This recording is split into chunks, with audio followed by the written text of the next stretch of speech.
Sabe aqueles momentos na história que mudam absolutamente tudo? Aqueles que ninguém, mas ninguém mesmo viu chegando? Pois é uma pergunta intrigante, né? Por que os eventos mais importantes são quase sempre uma surpresa total?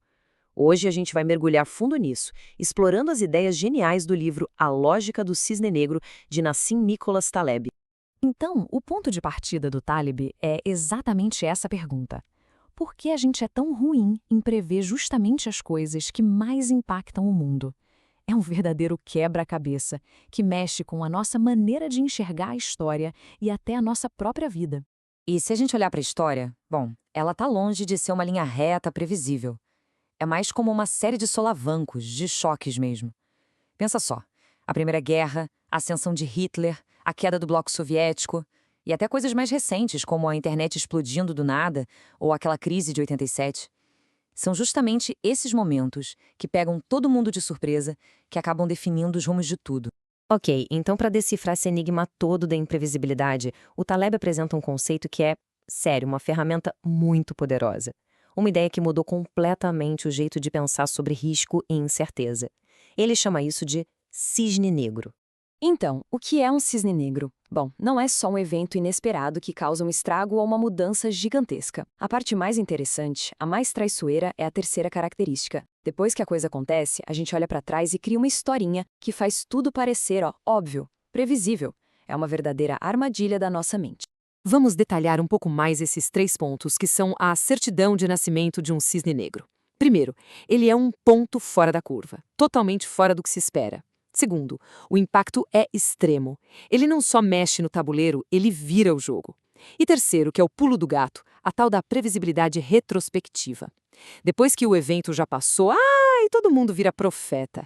A gente inventa 1000 explicações que fazem parecer que era tudo óbvio, que dava para ter previsto. É impressionante.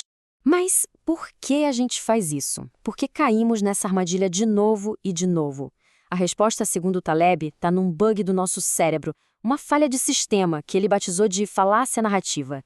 É simples, o nosso cérebro odeia o caos. Ele tem uma necessidade quase desesperada de ordem. A gente pega um monte de fatos soltos, desconexos e faz o quê? Tenta encaixar tudo numa história arrumadinha, com começo, meio e fim. A gente procura causa e efeito em tudo, mesmo onde só existe o puro e simples acaso. E olha só esse exemplo, é perfeito para ilustrar isso. No dia em que o Saddam Hussein foi capturado, a agência de notícias Bloomberg soltou uma manchete dizendo que o mercado de títulos subiu por causa disso. Faz sentido, né? Uma narrativa limpa, causa e efeito. Pois bem, meia hora depois, o mercado virou e começou a cair. E o que a Bloomberg fez? Usou o mesmo evento, a captura do Saddam, para explicar a queda. A nova história era que a captura aumentava o apetite por risco, por isso os títulos caíam. Percebe? A necessidade de ter uma explicação, uma narrativa é tão forte que a gente simplesmente inventa uma, não importa se ela contradiz a anterior. É mais forte que a lógica. E o resultado final é esse. A gente olha para trás, pelo retrovisor da história, e tudo parece um caminho lógico, arrumadinho. Ah, claro que ia dar nisso. Só que essa clareza é uma pura ilusão. É uma ilusão perigosa, porque ela nos deixa cegos para a aleatoriedade real que está bem na nossa frente, no futuro. E não para por aí. Tem mais uma armadilha mental que bagunça completamente a nossa percepção da realidade. Taleb chama isso de evidência silenciosa. Imagina um iceberg. A gente só vê aquela pontinha que fica para fora da água, né? Esses são os vencedores, os casos de sucesso.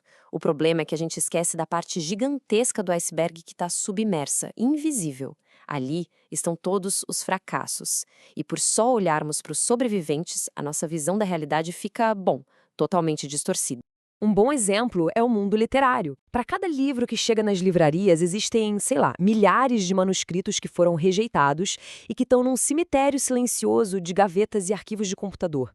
A gente nunca vê esses fracassos. Então, o nosso conceito de talento ou como ter sucesso é baseado numa amostra minúscula, só naqueles que, por algum motivo, sobreviveram. Esse viés acaba escondendo um mundo de informação. Esconde os escritores que não foram publicados, os negócios que quebraram, até os criminosos que nunca foram pegos. E o mais interessante, os heróis silenciosos. Pensa naquela pessoa que, anos antes do 11 de setembro, brigou para instalar portas de cabine reforçadas nos aviões. Se ela conseguiu e evitou um ataque, o sucesso dela é invisível. Ninguém constrói estátua para um desastre que não aconteceu, né? Ok, então o cenário parece meio caótico, né? Se o mundo é tão imprevisível, o que a gente faz? Como navegar nisso tudo? Para ajudar, o Taleb propõe uma divisão. Ele diz que, na verdade, a gente vive em dois mundos bem diferentes. De um lado, tem o que ele chama de mediocristão. É o mundo do previsível, das coisas que seguem a famosa curva de sino. Pense em altura ou peso. Se entrar na sala a pessoa mais alta do mundo, a média de altura de todo mundo ali não vai mudar tanto. É um ambiente comportado. Agora, do outro lado, tem o extremistão. Ah, aqui a coisa é selvagem. É o mundo do imprevisível, do vencedor leva tudo. Aqui, um único evento, uma única pessoa, pode mudar tudo drasticamente. Pensa na riqueza, na venda de um livro. É aqui que moram os cisnes negros. E essa nota de Marco Alemão é uma ironia simplesmente perfeita. Ela tem estampado uma curva de sino, o símbolo máximo do médio cristão, da previsibilidade. Só que a própria moeda alemã sofreu uma hiperinflação absurda nos anos 20, que é um evento clássico do extremistão, totalmente fora da curva. É o retrato do nosso erro. A gente vive tentando usar as ferramentas do médio cristão para entender o extremistão. Simplesmente não funciona. E para ilustrar essa nossa cegueira, Taleb usa uma metáfora que ficou famosa, a do peru. Imagina um peru. Durante 1000 dias, ele é alimentado, bem cuidado. A cada dia que passa, a confiança dele de que a vida é boa e que os humanos são seus melhores amigos só aumenta. O nível de segurança dele está no máximo. Até que chega a véspera do Dia de Ação de Graças. O erro fatal do peru foi confundir a ausência de prova do perigo com a prova da ausência de perigo. No fim das contas, a grande lição do Taleb é sobre humildade, humildade intelectual. É um convite para a gente sempre questionar as próprias certezas para entender os limites do nosso conhecimento. E isso tudo nos deixa com uma reflexão final meio provocadora. Em que áreas da vida, ou da sociedade em geral, a gente está agindo exatamente como o Peru? Confiantes demais num passado que parece estável e totalmente cegos para os cisnes negros que talvez já estejam bem ali na nossa frente?